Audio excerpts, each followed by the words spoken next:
Ons verwelkom ons kykers by die Woord in Diepte. Ons trek al by die 6de Bybelstudie oor die beelde en simbole wat in die Bybel gebruik word. En vandag is ons by uitstek daarmee besig met die offerstelsel. Ons dink aan die seremoniële stelsel van die Ou Testament. En mense dink, ja, dis iets daar wat Moses se tyd en wat in die Ou Testament plaasgevind het en het lammetjies slag. Ons doen dit nie meer vandag nie. Maar die betekenis daarvan op 'n geestelike gebied wat die boek Hebreërs vir ons uitlig. Jy kan dit nie begryp as jy nie die offerstelsel ken nie. En daar's soveel juwele en rykdom in die woord wat teoloë misloop, wat hierdie dinge nie raak sien nie. Maar kom ons begin. In ons gebedsfoto het hy daar van die tonele soos 'n skilder dit geteken het, die tabernakel met die eerste gordyn daar tussen daai 5 pilare met sy plat dak en die waskom wat voor die gordyn hang en dan die groot brandofferaltaar wat 'n hele end weg staan, want daar word vuur gemaak, jy wil nie die tabernakel aan die brand steek nie, en dan daar so links van die man wat daar staan langs die lam, kan jy die buitehof sien, die gordyne van die pilare, een pilaar na die ander gespan is. Kom ons bid saam. Dierbare Vader in die hemel, gee dat ons die simboliek van hierdie pragtige stelsel sal begryp, wat U tydelik ingestel het, omdat die mens in sonde geval het, om hom op te hef. Amen. Openbaring 5 en vers 9, en dit in konteks te plaas, dit vind plaas na die wederkoms. Lees vir ons. Toe sing hulle 'n nuwe lied en sê, U is waardig om die boek te neem en sy seels oop te maak, want U is geslag en het ons vir God met U bloed gekoop uit elke stam en taal en volk en nasie. Daar is soveel simboliek daaraan verbonde, maar kom ons laat dit daar. Die lam waarna hier verwys word, wat geslag is Jesus. En ons sing 'n nuwe lied van blydskap en dankbaarheid, wat deur die ondervinding op hierdie aarde gegaan het, deur geloof, om vas te hou in die waarheid van God se woord. Die eerste helfte van die boek Jesaja is eintlik 'n treurlied oor die leiers van Juda. Nou, ek wil hier uitdaag van die eerste 5 boeke van die boek Jesaja. Dis nie baie nie, ek wil nie nou sê al die hoofstukke tot by hoofstuk 66 nie, maar vat maar net die eerste 5 boeke, 5 hoofstukke. Dan vat jy 'n folio bladsy met 'n pen, en dan skryf jy elke woord wat 'n negatiewe betekenis of konnotasie het neer. Wat jy in Jesaja van Jesaja 1 vers 1 af lees. En dan skryf jy net daai woorde neer in 'n kolom. En aan die regterkant kolom skryf jy elke positiewe woord neer, wat 'n positiewe betekenis het. En jy gaan uitvind dat die linker kolom is bladsye lank teenoor 1 of 2 positiewe woorde aan die regterkant. Daarom sê ek, die boek Jesaja, vir al die eerste 5 hoofstukke, en dan baie hoofstukke daarna ook, is 'n treurlied oor die leiers van Juda, en hoe God se volk hom teleurgestel het. Dit is eintlik 'n neerdrukkende boek, maar soos jy verder lees, dan word daar hier en daar saadjies van hoop gesaai. En dan kry ons die pragtige kiemplantjies wat daar, of saad wat gesaai word van die Messias, die messiaanse profeseë, van hom wat sal kom. Jo, dit is so pragtig. So dis nie 'n negatiewe boek nie, dis ook 'n positiewe boek vol van hoop. En meer spesifiek, hoofstuk 1 tot 5, so ek sê is daai treurlied. En dan hoe God hulle straf, hulle oordeel, deur 'n ander volk, heidene, die Assiriërs. As Jesaja noem die woord Aser, A-S-S-U-R. En later deur Babylon, hoofstuk 6 tot 12. Maar orals is daar dan hierdie beloftes van hoop, messiaanse hoop wat gegee word. Lees vir ons daar vers 2 van die eerste hoofstuk van Jesaja. Hoor, o hemele, en luister, o aarde, want die Here spreek. Ek het kinders grootgemaak en verhoog, maar hulle het teen my oortree. Daar die eerste woord. Die woord maar dui dat hier iets kom. En dan die woord oortree. Al die negatiewe woorde neerskryf, dan sien jy hoe daai lysie groei. 'n Os ken sy besitter en 'n esel die krib van sy eienaar, maar Israel het geen kennis nie, my volk verstaan nie. Wee die sondige nasie, die volk swaar van skuld, die geslag van kwaaddoeners, die kinders wat verderflik handel. Hulle het die Here verlaat, die Heilige van Israel verag, en hulle het agtertoe weggedraai.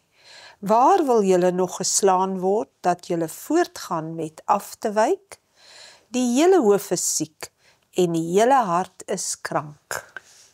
Toe ek daar die paar tekste wou saamvat in 'n foto, toe sit ek 'n ongeluk op. Kyk na daardie foto van daai motor wat daar in 'n ongeluk betrokke was. Dit is wat Jesaja hier beskryf. Hy sê, waar wil ek hierdie motor nog slaan en stamp? Hy's verniel, hy's daarmee heen. Waar wil julle nog geslaan word, dat julle voortgaan om af te wyk? Die hele hoof is siek, die hele hart is krank, is sterk woorde hierdie. Deuteronomium 6 vers 5 asseblief, Rebecca. Daarom moet jy die Here jou God lief hê met jou hele hart en met jou hele siel en met al jou krag. Die woordjie daarom, omdat ons siek is, die hele hoof is siek, die hele hart is krank, daarom moet jy die Here God lief hê met jou hele hart, met jou hele siel. Keer terug na jou God toe. Dit is die oproep van Deuteronomium 6 vers 5. Nuwe Testament, Markus 12 vers 33. En om hom lief te hê uit die hele hart en uit die hele verstand. Met ander woorde, waar Jesaja sê die hele hart is krank, dan sê hy eintlik, soos Markus dit hier aan, die hele verstand is krank. Nou wanneer jou verstand krank is, dan is jy kranksinnig. Dan gaan dit nie goed nie. Nou let nou steeds op na die negatiewe woorde weens die rugdraai op die Here, weens sonde. Jesaja 1 van vers 6 af.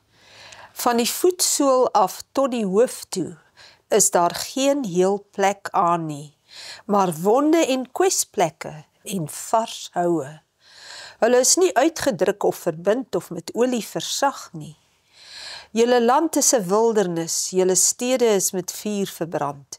Vreemdes verteer julle landerye in jul teenwoordigheid, en dit is 'n wildernis, soos by 'n omkering deur vreemdes. Ja, ons ken nie hierdie woorde so goed nie. Hier in Suid-Afrika het ons nie baie oorlog gehad tot op hede nie. Maar ons het wel nou misdaad wat al meer en meer plaasvind. Maar as jy by die huis en die voordeur oopmaak of aankom na jy huis toe en die huis stil en die voordeur staan oop, en jy lê van jou besittings gestrooi hier deur die tuin, en jy kom in en die huis binne is chaos, soos wat hulle alles oopgepluk het, geplunder het, en daar is niks oor van waarde nie. Dit is wat hy hier verduidelik. Julle land is 'n wildernis, julle stede met vuur verbrand, vreemdes verteer julle landerye, en daardie dae het volke, buurvolke gekom. Hulle het nie geplant en gesaai nie, hulle het 'n klomp soldate gevat en 'n klomp kamele, en hulle is oor na Israel toe, wat 'n landbouvolk was, dan in oestyd. In oestyd maak hulle oorlog, dan kom stroop hulle die land, dan kom oes hulle, en hulle vat al hulle kos weg. En dan sê het vers 8, En die dogter van Sion het oorgebly soos 'n skermpie in 'n wingerd, soos 'n slaapplekkie in 'n komkommertuin, soos 'n beleerde stad. So daar is 'n klein kolletjies wat jy nog kan kry in die huis, na die diewe ingebreek en gesteel het. Dan sê hulle het hierdie gevat nie, hulle het dit misgekyk. Dis net sulke klein kolletjies wat oorbly. Dis waarvan die profeet hier praat. Vers 9. As die Here van die leerskare vir ons nie 'n klein oorblyfsel oorgelaat het nie, soos Sodom sou ons geword het. Ons sou net soos Gomorra gewees het. Jo, dit is verskriklik om aan te dink. Wanneer jy in die huis inkom, en ek gaan daar, en ek sê, dankie tog, hier lê my Bybel nog, hulle het hom nie gesteel nie. Nou sê die profeet hier, ons sou soos Sodom en Gomorra gewees het, as die Here ons nie beskerm het nie. Maar kom ons pas dit geestelik toe. Hulle breek nie in jou huis in nie. Die sonde en die duiwel kom en hy breek in jou verstand in. Ons het mos gelees, die hele hoof is siek en die hele hart is krank. En hy verniel ons geestelike lewe, laat daar niks oorbly nie. Is daar nog kolletjies hier en daar wat heel is, waar ons die woord van die Here verstaan, en nog kan lees in sy woord, en dit raak sien, en die juwele in sy woord waardeer, of het godsdiens, 'n halfuur of 'n uur in die kerk, een keer 'n week, en as dit verby, dan lewe ek my ander lewe. Lees vir ons verder. Hoor die woord van die Here, owerstes van Sodom. En hier praat hy met die owerstes, die leiers. Luister na die wet van ons God, volk van Gomorra. Sterk taal. Wat het ek aan die menigte van julle slagoffers? Met ander woorde, hoe het hulle aanbid in die ou dae? Hulle diere geoffer. So die Here sê hier vir my, wat in 2025 lewe, wat het ek aan jou kerk toeganery, jou aanbidding en singery en gebid daar in die kerk? Ons het so afgedwaal, hierdie volk het so afgedwaal, geestelik, dat die Here dit so vergelyk met hierdie simbole. Sê die Here, nou kom die woorde nog sterker. Hy sê, ek is sat van die brandoffers van ramme en die vet van vetgemaakte kalvers. En ek het geen behaag in die bloed van stiere of lammers of bokke nie. Nou wanneer die Here spesifieke dinge wat die predikant sê, wat ons doen in die kerk, en hy noem dit spesifiek, en hy sê ek is sat daarvan. Wat sê dit vir ons godsdiens vandag? Dit is verskriklik. En wat het gebeur in die tuin van Eden nadat Adam en Eva uitgedryf is en hulle elkeen hulle eie offers moes bring? Kain en Abel het groot geword. Hulle het elkeen hulle eie altaar gebou. En Kain gaan en hy bring van die beste van sy gewasse wat hy geplant en gekweek het. Hy bring die wortels, die beet, die eie, en hy bring die beste. Maar Abel bring 'n lammetjie. Want dit is nie wat jy bring nie, maar waarna dit as simbool wys. Daardie lammetjie se bloed, terwyl hy geslag word en sy bloed gee, het op Christus gedui wat sou kom, wat sou sterf aan die kruis van Golgotha, wat ons sonde moes dra, die aakligheid om daai lammetjie dood te maak vir wie jy lief is, dui op die aakligheid van sonde, wat Jesus laat sterf het, en dis my sonde.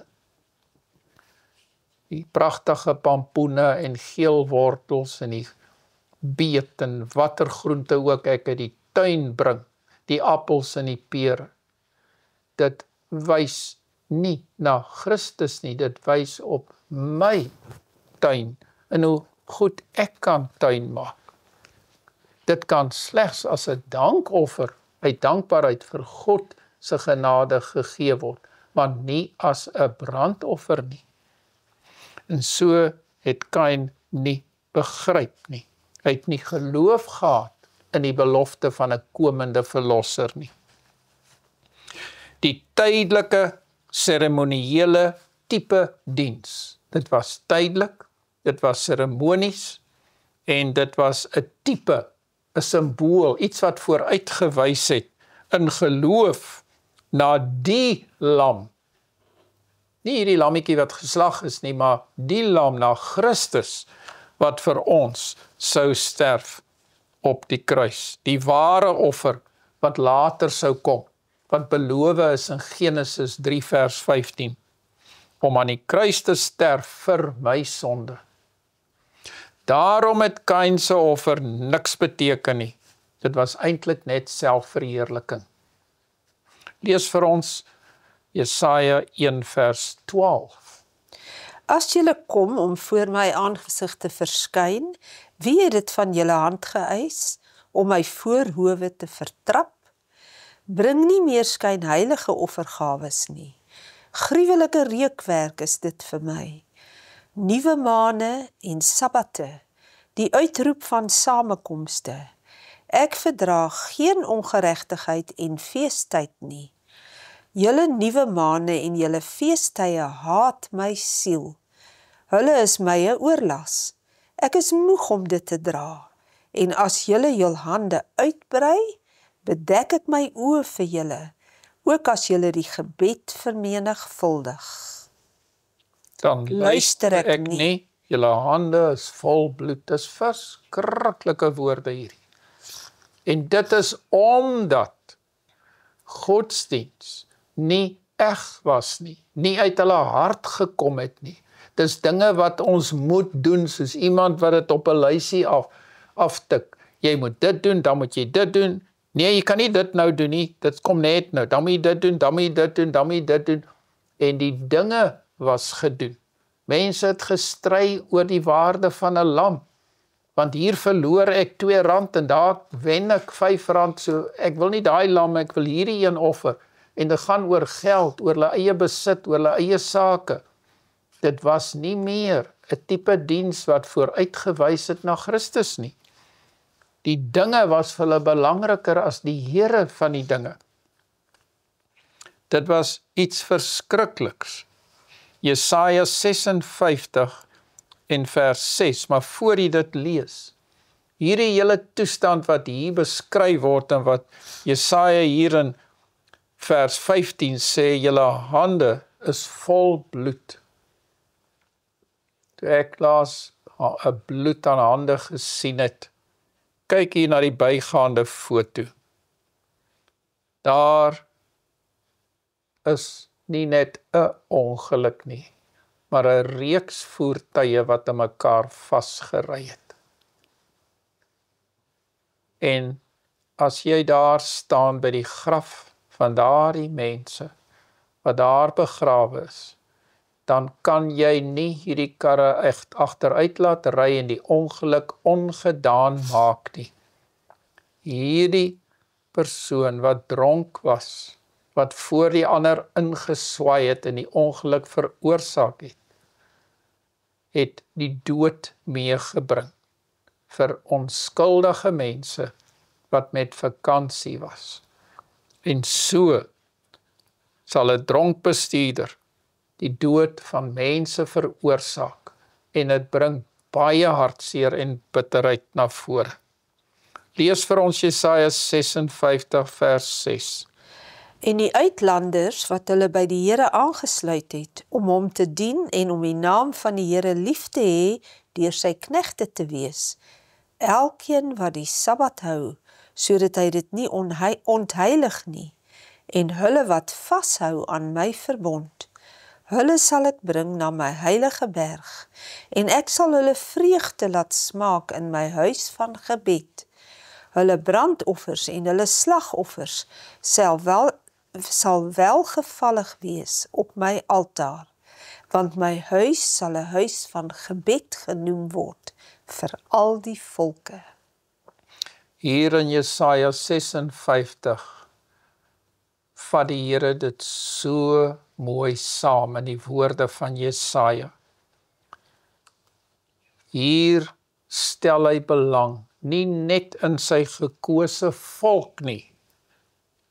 Vers 6 sê, en die uitlanders, met ander woorde nie Jode, wat opreg kom na die Here toe, en hulle offers bring, daarin sal ek 'n welgevalle hê. So dis nie wat jou hande doen of nie doen nie, dit is wat hier aangaan tussen jou ore. Dien jy die Here uit 'n hart wat rein is, met die regte motiewe? Of lyk ek van buite mooi en binne is dit vrot? Dit is die vraag wat hier gevra word. En kyk hoe mooi som die psalmis dit op in hoofstuk 51 vers 19, een van my geliefkoeste verse. Die offers van God is 'n gebroke gees, 'n gebroke en verslae hart sal u, o God, nie verag nie. Daar is die belofte. In jou swakheid, in jou gebrokenheid, tel die herder jou op waar jy geval het. En hy dra jou versigtig terug na die kraal toe, om jou wonde te versorg. Hebreërs 10 vers 3, van vers 3 af. Maar in die offers is daar jaar na jaar 'n herinnering aan die sondes. Nou kontrasteer Paulus hier, en ek glo hy het Hebreërs geskrywe, die seremoniële offers wat jaar na jaar gebring is, die skapies wat geslag word, en dan teen Christus wat die een offer een keer gegee het aan die kruis. Let op hierdie vergelyking. Want die bloed van stiere en bokke kan onmoontlik die sonde wegneem. Daarom sê hy, as hy in die wêreld inkom, slagoffer en spysoffer wou u nie hê nie, maar u het vir my 'n liggaam berei. U is sy Vader, want my Vader het my liggaam berei aan die kruis. So, om dit so te verstaan. Vers 6. Brandoffers en sondoffers het u nie behaag nie. Toe het ek gesê, kyk, ek kom. In die boekrol is dit van my geskrywe om u wil te doen. In watter boekrol? Die boekrol van Jesaja is dit geskryf dat hy kom om sy wil te doen. Vers 8. Nadat hy hierbo gespreek het, slagoffer en spysoffer en brandoffers en sondoffers, wou u nie hê en het u nie behaag nie. Wat volgens die wet geoffer word? Let nou baie mooi op wat sê vers 9. Die eerste is die seremoniële, die tweede is Jesus se dood. Let nou op. Het hy daarna gesê, kyk, ek kom om u wil te doen, o God. Hy neem die eerste weg, om die tweede te stel. Hy neem die eerste weg, om die tweede te stel. Wat neem hy weg? Die tydelike seremoniële stelsel was weggeneem na die kruisdood, om die tweede, Jesus se kruisdood, daar te stel. Maar Jesus se kruisdood het nie jaar na jaar plaasgevind nie, dit net een keer. En dan vers 10. Deur hierdie wil is ons geheilig deur die offer van die liggaam van Jesus Christus, net eenmaal. En as jy nou na daardie tipe antitype skets kyk wat ek daar ingevul het op die skerm, dan sal jy hierdie foto's sien. Christus is die ware offer. Hy is die antitype wat aan die kruis vir ons gesterf het vir ewig. En dan die lammetjie op die altaar in die voorgrond, dit is tydelik, dit is die seremoniële stelsel, dit is die tipe of symbool wat wys na Christus, die ware of die antitype. Dis maar net om dit duideliker daar te stel. Exodus 12 en van die eerste vers af. En die Here het met Moses en Aaron in Egipteland gespreek en gesê, hierdie maand moet vir julle die begin van die maande wees. Dit moet vir julle die eerste van die maande van die jaar wees. Spreek tot die hele vergadering van Israel en sê, op die 10de van hierdie maand moet hulle elkeen 'n lam neem volgens die families, 'n lam vir 'n huisgesin.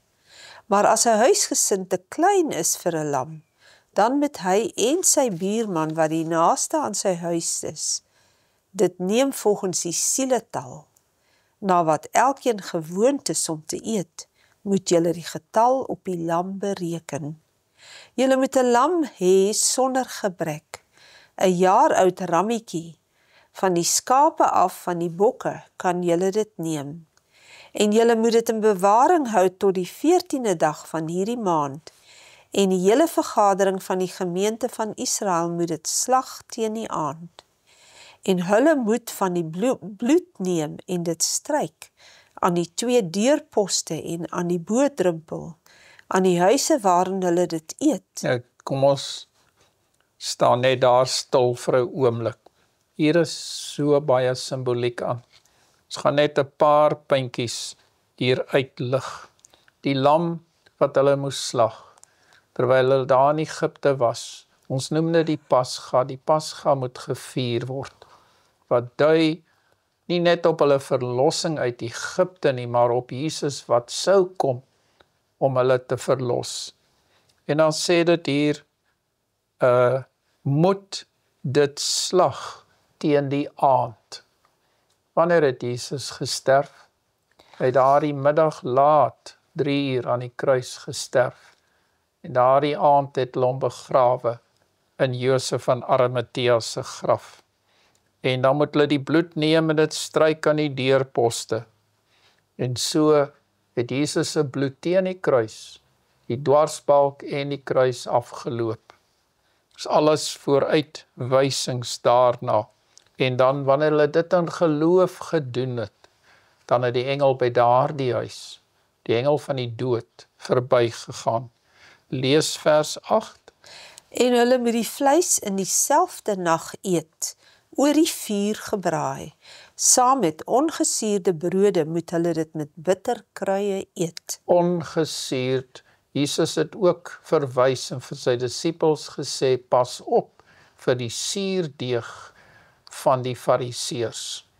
En ongesuurde brood het gedui op brood wat rein was, met ander woorde. En dit het Jesus se liggaam voorgestel, wat sonder sonde was. Bitterkruie, dit was 'n bitter lyding wat hy deurgemaak het. Vers 9. Julle moet daarvan nie eet as dit rou is, en as dit in water gaar gekook is nie, maar oor die vuur gebraai, die kop en potjies saam met die binnegoed. Julle mag daar ook niks van laat oorbly, tot die môre toe nie, maar wat daarvan tot die môre oorbly, moet julle met die vuur verbrand. En so moet julle dit eet. Julle heupe moet omgord wees, julle skoene aan julle voete, en julle staf in julle hand. Baie haastig moet julle dit eet. 'n Pasga van die Here is dit. En as ek dink aan die woordjie haastig, ons wat aan die einde van die eeue gekom het, wat aan die einde van tyd lewe. As ek dink aan Matteus 25 en die 5 wyse maagde en die 5 dwaase maagde, dan besef ek dat tyd min is. En die 5 dwaase maagde het nie besef dat hulle nie genoeg olie het nie. En ons moet seker maak, daar moet skoene aan ons voete wees, die staf in julle hand, ek praat van op geestelike gebied. Baie haastig moet julle dit eet, 'n pasga van die Here is dit. Dit is tyd vir ons vandag om die waarde uit hierdie seremoniële stelsel te neem en dit toe te pas in ons lewe vandag. En as in die bygaande foto kan jy sien daar waar die vader van die huis, die priester van die huis, met 'n hisoptakkie daar die bloed van die lam wat in 'n skotteltjie opgevang is, aan die deurkosyne daar in die deurposte geverf het. En dan, daardie bloed het jou nie gered nie. Maar die geloof van daai gesin om gehoorsaam te wees aan die opdrag van die Here, dit was belangrik.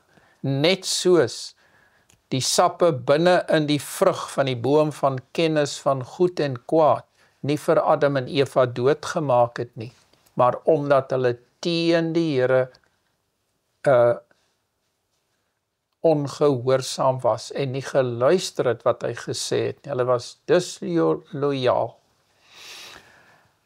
Lees vir ons Jesaja 53 vers 7. Hy is mishandel, hoewel hy onderworpe was, en hy het sy mond nie oopgemaak nie, soos 'n lam wat na die slagplek gelei word, en soos 'n skaap wat stom is voor sy skeerders. Ja, hy het sy mond nie oopgemaak nie. Uit die druk en uit die strafgerig is hy weggeneem, en onder sy tydgenote, wie het daaroor gedink, dat hy afgesny is uit die land van die lewendes? Terwille van die oortreding van my volk was die plaag op hom. Hierdie lyding wat Jesus deurgemaak het, mens wil nie eers daaroor praat nie, omdat dit ons op heilige gebied loop. Die drukte en die strafgerig was op hom. Hy is afgesny uit die land van die lewendes. As mens die angs sien op iemand wat sterf op sy gesig, hier moet God, die Skepper, sterf. Ek kan nie vir u dit verduidelik nie. Ek besef net dat ek dit nie verstaan nie. 1 Korintiërs 5 vers 7. Suiwer dan die ou suurdeeg uit, Dit dui op sonde, sodat julle 'n nuwe deeg kan wees, soos julle inderdaad ongesuurd is, want ook ons paaslam is vir ons geslag, naamlik Christus. Christus, die ongesuurde deeg, dui op die lewe van Christus sonder sonde. En natuurlik daardie deeg, as jy dit bak, dan kry jy brood daaruit. So in die eerste fotootjie daar, sien jy daardie deeg wat die vrou in die huis reggemaak het, en dit gereed is om na die pan toe te gaan, is besig om te rys. En in die tweede foto, sien jy daai broodjies wat sy gebak het, en dit laat my sommer watertand, die kwyl loop as ek daarna kyk, en ek is lus om een van hulle te eet. Jesus is die brood van die lewe vir ons, né? Openbaring 5 vers 6. En ek het gesien en kyk, in die middel van die troon en die 4 lewende wesens, en in die midde van die ouderlinge, staan daar 'n lam, asof hy geslag is, met 7 horings en 7 oë, wat die 7 geeste van God is, wat uitgestuur is oor die hele aarde. Hier word die simbool van lam weer gebruik, wat asof hy geslag is, en die getal 7 wat op volmaaktheid dui, en dan die 7 geeste wat die Heilige Gees voorstel. Jy weet, hierdie simboliek hier is diep en groot. Haggai hoofstuk 2 en vers 7. Ek sal ook al die nasies laat bewe, sodat die skatte van al die nasies sal toevloei. En ek sal hierdie huis met heerlikheid vervul, sê die Here van die leerskare. Nou hierdie huis was die sinagoge van daardie tyd, wat nie so mooi was, so Salomo se tempel nie, maar dit was nog pragtig, Herodes se tempel wat hy herstel het. Maar hy vul dit met sy eie heerlikheid, want hy was nie in Salomo se tempel nie, maar hy het in hierdie tempel ingeloop. En dit sê ook vir my, dat as ons besef, ons liggame is die tempel van die Here, dan sal hy ons met heerlikheid vervul, deur sy heerlikheid, wanneer hy in ons inwoon. Vers 8. Aan my behoort die silwer en aan my die goud, spreek die Here van die leerskare. Die toekomstige heerlikheid van hierdie huis sal groter wees as die vroeëre, sê die Here van die leerskare. En op hierdie plek sal ek vrede gee, spreek die Here van die leerskare. Nou, hoe gaan Herodes se tempel waarin Jesus gepreek het, hoe gaan dit groter wees? Terwyl dit nie die helfte so mooi was soos Salomo se tempel nie, soos die vroeëre nie, omdat hy self daar was. En so gaan u liggaam en my liggaam, wat verheerlik gaan word in 'n oomblik met die wederkoms, gaan nog heerliker wees, omdat God in ons sal woon, wanneer ons huis toe gaan. Jesaja 6 vers 1. In die sterfjaar van koning Usia, het ek die Here sien sit op 'n hoë en verhewe troon, terwyl sy some die tempel gevul het. Serafs het bo hom gestaan, elkeen het 6 vlerke gehad, met 2 het hy sy aangesig bedek, en met 2 het hy sy voete bedek, en met 2 het hy gevlieg. Nou, wat is serafs? Waarop dui dit? Dis engele. Dis engele. En hoe die simboliek hier werk, kan ek nie vir u verduidelik nie. Maar het sê hier, hulle het 6 vlerke gehad. Met 2 het hulle aangesigte bedek, met 2 hulle voete, met 2 het hulle gevlieg. Dis dieptes hierdie wat ek nie kan pyl nie. Maar dis heerlik, dis hemels, dis goddelik. Ons kry 'n kykie hier, loer ons hier as dit ware deur 'n sleutelgat deur die boek van Jesaja na die hemel. Want dit is nie soos dinge op hierdie aarde nie. Mensetaal kan dit nie beskryf nie. Vers 3 sê, En die een het die ander toegeroep en gesê, Heilig, heilig, heilig is die Here van die leerskare. en daardie woord leerskare dui op die 1000 engele in die hemel. En wanneer ons in die nag opkyk, dan sien ons die leerskare in die hemel, die duisende en duisende sonne of sterre wat daar in die hemelruim is. Die teleskope sê vir ons, dit is iets buite die mens se verstand en begrip. Die God wat geskep het, en die engele roep uit, heilig, heilig, heilig, 3 maal heilige God. Die hele aarde is van sy heerlikheid vol. Vers 4.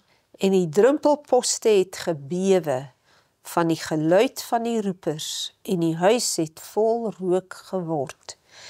Toe het ek gesê, wee my, ek is verlore, want ek is 'n man onrein van lippe en woon onder 'n volk wat onrein van lippe is, want my oë het die koning, die Here van die leerskare, gesien. So dink ek ook in verhale in die Ou Testament, wat nie 'n hemelse gesig sien het nie, maar net 'n engel wat aan hulle verskyn het. En toe Gideon byvoorbeeld daar die offer op die klip uitgooi, of toe die engel waarvan Samson se ma vertel het aan sy pa, toe sê hulle, ons gaan sterwe. En toe sê sy, maar as hy dan behaan ons gekry het, sal ons mos nie sterwe nie.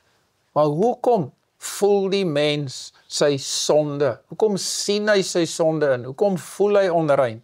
omdat hy in die teenwoordigheid van 'n heilige God kom. En in ons kykie na die hemel, dan kry ons daai selfde gevoel. En hier wil ek weer daardie fotootjie opsit van die lig en die wolke, as jy daarna kyk. Wolke is al wat my kan laat dink aan die hemel, aan die engele, aan die heerlikheid, want God is lig. En fotos wat lig so kontrasteer is vir my pragtig. Lees vir ons Openbaring 4 vers 7. En die eerste lewende wese was soos 'n leeu, en die tweede lewende wese was soos 'n kalf, en die derde lewende wese het 'n gesig gehad soos 'n mens, en die vierde lewende wese was soos 'n arend wat vlieg. Nou hier gebruik Openbaring vir ons simboliek. En as kind het hierdie my ook verskriklik gepla. Dit was vir my amper kruig gewees. Maar hierso moet ons dink aan wat is leeu simboliseer. Wat is 'n leeu? Is dit iets wat krag het of iets wat swak is? En wat is 'n kalf? 'n Kalf is 'n reindier of 'n os of 'n bees. Dis 'n reindier wat geslag is, waardeur ou Israel aanbid het en na God toe gekom het in aanbidding. En die derde wese het 'n gesig gehad soos 'n mens, en dit kan ons goed verstaan. Dan die vierde wese was 'n wese soos 'n arend wat vlieg, wat vinnig beweeg. En verskillende mense interpreteer hierdie verskillend. Party kyk hierna na die boeke van Matteus en Markus en Lukas en Johannes, hoe dit hulle bediening kan voorstel. Wanneer ons in die hemel kom, sal ek graag die betekenis hiervan wil uitvind. Vers 8. En die vier lewende wesens het elkeen vir homself 6 vlerke gehad, en hulle was rondom en van binne vol oë. Nou wat beteken dit? Hulle was van binne en buite vol oë. En hulle het sonder ophou dag en nag gesê, heilig, heilig, heilig is die Here God, die Almagtige wat was en wat is en wat kom. En elke keer as die lewende wesens heerlikheid en eer en danksegging gee aan hom, wat op die troon sit, wat tot in alle ewigheid lewe, val die 24 ouderlinge neer voor hom, wat op die troon sit, en aanbid hom wat tot in alle ewigheid lewe, en werp hulle krone voor die troon en sê, wat sê hulle? U is waardig, o Here, om te ontvang die heerlikheid en die eer en die krag, want U het alles geskape en deur U wil bestaan hulle en is hulle geskape. Nou wanneer ons hier daardie besef ervaar, wanneer U in stilte tyd besig is in die vroeë oggendure met die woord oop, en U maak oop hier by Openbaring 4 die troongesig, en U word 'n kykie gegee van dit wat in die hemel aangaan, dan kan ons net in stilte en in nederigheid eerstens besef hoe vuil en sondig ons is, en tweedens hoe groot en anders God se troonkamer is. En ek kan nie vir hierdie dinge verduidelik nie. Ek kan net sê dat dit heerlik bo my verstand is, en ons bid dat ons eendag daar sal wees, om deel te hê aan hierdie heerlikheid. Want Jesus het in Johannes 17 gebid, dat ons een met hom sal wees, dat ons ook sal wees waar hy is, en hy sal ons soontoe neem. Hy gaan nie met die wederkoms ons sonde wegneem nie, want ons moet dan genoeg olie in ons lamp hê. Ons moet nou voorberei en ons sulke karakters bou, wat sal vasstaan wanneer hy ons toets. Met sy krag en sy genade. Hy beloof daardie krag vir ons. Deur die Heilige Gees, dis nie my eie werke nie. Niks daarvan nie. In die gebedsfoto is daar 'n gesinnetjie wat daar bid en die genade van die Here afsmeek. Kom ons doen dieselfde. Vader in die hemel, ons het groot dinge gelees. Hier is groot dinge wat ons aanraak en wat ons besef, bokant ons begrip is. Ons het 'n kykie gekry van wat in die hemel gebeur. En ons bid, Here, raak ons tong aan met 'n kool van die altaar. Reinig ons deur u bloed en gee vir ons daardie lus om huis toe te gaan en by u te wees vir ewig. En 'n afskeid in dit wat verkeerd is. Amen.